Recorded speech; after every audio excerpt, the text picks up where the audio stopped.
Hi everyone, welcome to study world classes. So friends, BPSC TRE 3 से related latest update आ रहा है, उसको हम लोग समझने वाले हैं। क्योंकि अब जो टीआरई 3 का आपका रिजल्ट है, इसके पहले अपडेट ये थी कि अक्टूबर में देखने को मिलेगा, लेकिन अब जो आपका रिजल्ट है वो अब आपको नवंबर में देखने को मिलने वाला है टीआरई 3 का।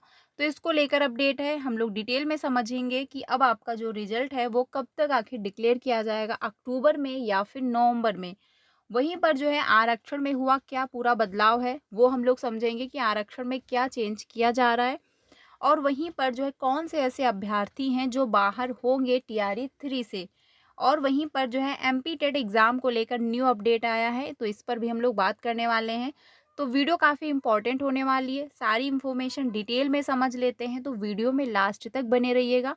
चैनल पे पहली बार आए हो तो प्लीज़ वीडियो को लाइक करके चैनल को भी सब्सक्राइब कर लीजिएगा। सो द टीचिंग से रिलेटेड आपको सारी ऑफिशियल रियल अपडेट जो होती है वो टाइम से मिल जाती है। तो जो अपडेट आया है पहले उसको हम लोग समझते हैं। आप जानते हैं कि 11 टू 12 की जो फाइनल आंसर की है वो डिक्लेयर कर दी गई है, तो पहले उसके बारे में हम लोग समझ लेते हैं। यहाँ पर ये देख सकते हैं कि विज्ञापन संख्या 22/2024 के अंतर्गत अध्यापक के पदों पर नियुक्ति हेतु वर्ग 11 टू 12 के लिए आयोजित लिखित वस्तुनिष्ठ प्रतियोगिता पुनर्परीक्षा टीआरई 3 के संस्कृत, पाली, अरबी, फारसी, समाजशास्त्र एवं दर्शन शास्त्र विषय के प्रदर्शन औपबंधिक उत्तर पर जो है उम्मीदवारों से प्राप्त आपत्तियों पर विषय विशेषज्ञों की समिति द्वारा जो है समीक्षा की गई है। समीक्षोपरांत विषय विशेषज्ञों की समिति द्वारा तैयार किए गए अंतिम आदर्श जो है उत्तर दिनांक 9/10/2024 से आयोग की वेबसाइट पर उपलब्ध रहेंगे। यानी कि 11 टू 12 की जो फाइनल आंसर की है वो डिक्लेयर कर दी गई है। संस्कृत, ठीक है, अरबी, फारसी, समाजशास्त्र एवं दर्शन शास्त्र, इस विषय की जो है आंसर की आ चुकी है आयोग की वेबसाइट पे।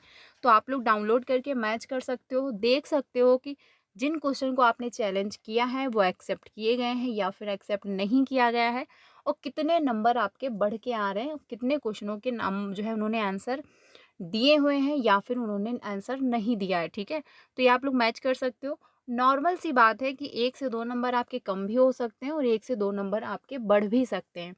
ये क्या है, एक नॉर्मल बात है, इसके लिए कोई भी परेशान होने की ज़रूरत नहीं है। क्योंकि टीआरई 1 में, सॉरी, जो टीआरई 3 में पीआरटी का आपका यानी 1 टू 5 की जो फाइनल आंसर की डिक्लेयर की गई थी, उसमें अभ्यर्थियों ने विरोध किया था कि बहुत सारे ऐसे क्वेश्चन हैं जो इसमें क्या है, गलत है।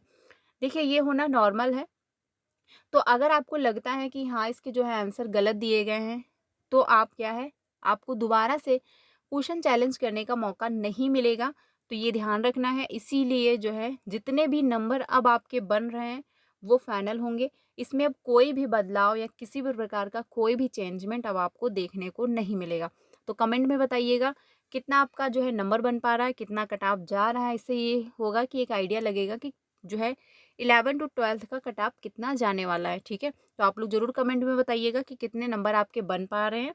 11 टू 12 की जो फाइनल आंसर की है वो डिक्लेयर हो गई है।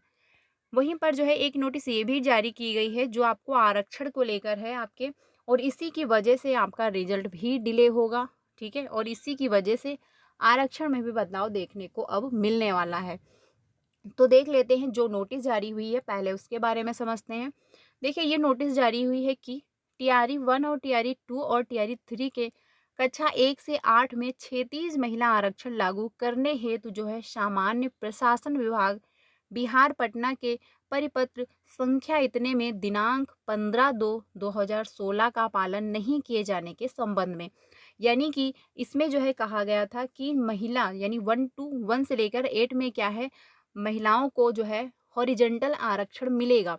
लेकिन ना तो ये टीआरई 1 में फॉलो किया गया, ना ही टीआरई 2 में किया गया, और टीआरई 3 में भी शायद जब टीआरई 1 एंड टीआरई 2 में नहीं हुआ है तो हो सकता मे बी टीआरई 3 में भी अप्लाई ना किया जाए।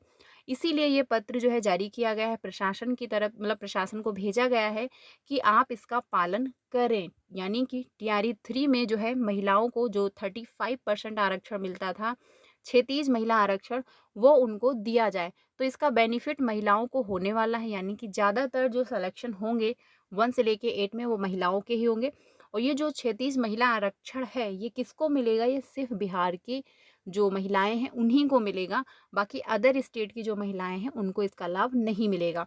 तो देखिए अब आरक्षण में बदलाव होगा और रिजल्ट भी आपका डिले हो जाएगा, क्योंकि ये सोचा जा रहा था कि जो फाइनल आंसर की है वो डिक्लेयर हो गई है। अपडेट भी यही आ रही थी कि आपकी जो फाइनल आंसर की है वो अक्टूबर के लास्ट तक डिक्लेयर कर दी जाएगी, लेकिन अब ऐसा कुछ नहीं होने वाला है, यानी कि अब आपका रिजल्ट जो है डिले होगा।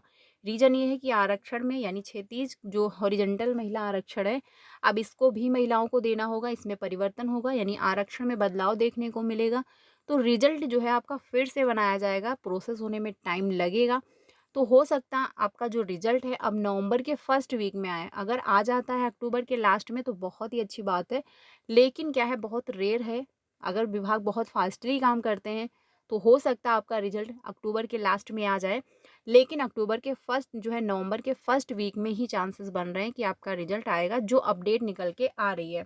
ठीक है, तो इसको क्या है यानी प्रशासन को ये भेजा गया है कि आप उसका पालन करें और टीआरई 3 में जो है 36 महिला आरक्षण को लागू किया जाए। अब इसमें महिलाओं को तो फ़ायदा हो जाएगा, लेकिन अदर स्टेट की जो महिलाएं हैं उसको जो है उनको इसका लाभ नहीं मिलेगा। ठीक है, तो ये अपडेट है। वहीं पर जो है फाइनल आंसर की डिक्लेयर कर दी गई है। अब बात करते हैं एमपी टेट के बारे में। देखिए आप जानते हैं कि किसी भी स्टेट में अगर आपको जॉब लेनी है तो एटलीस्ट वहाँ का टेट आपको क्वालिफाई करना होता है।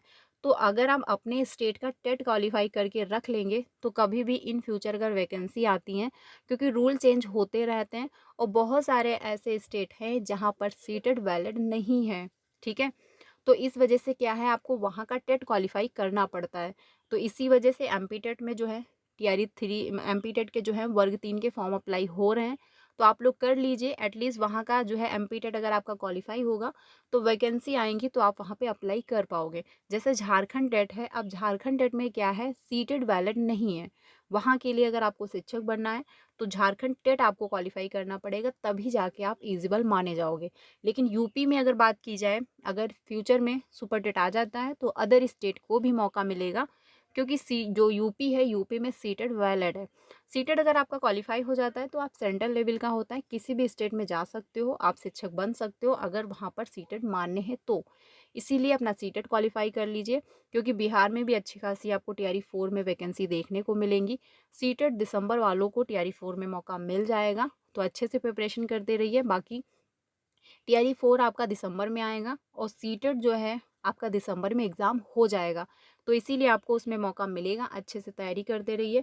सीटेड की क्लासेस कंटिन्यू है 3 बजे और 5 बजे, तो आप लोग मेरे साथ ज्वाइन हो सकते हो, जहाँ पर हम लोग पेपर 1 एंड पेपर 2 दोनों की प्रिपरेशन कर रहे हैं और आपका फर्स्ट अटेम्प्ट में सीटेड क्वालिफाई हो जाएगा, कोई प्रॉब्लम नहीं होगी। तो वीडियो अच्छी लगी तो लाइक कर दीजिएगा। बाकी अगर कोई अपडेट आ जाता है तो आपको इन्फॉर्म कर दिया जाएगा, यानी आरक्षण में बदलाव देखने को मिल रहा है, महिलाओं को इसका बेनिफिट होगा बहुत ज़्यादा, बाकी अदर स्टेट वालों को इसका लाभ नहीं मिलने वाला है। बाकी अगर कोई अपडेट आती है तो आपको इन्फॉर्म किया जाएगा। वीडियो अच्छी लगी हो तो लाइक कर दीजिएगा, अपने सारे फ्रेंड को शेयर भी कर दीजिएगा। मिलते हैं नेक्स्ट वीडियो में। Thank you.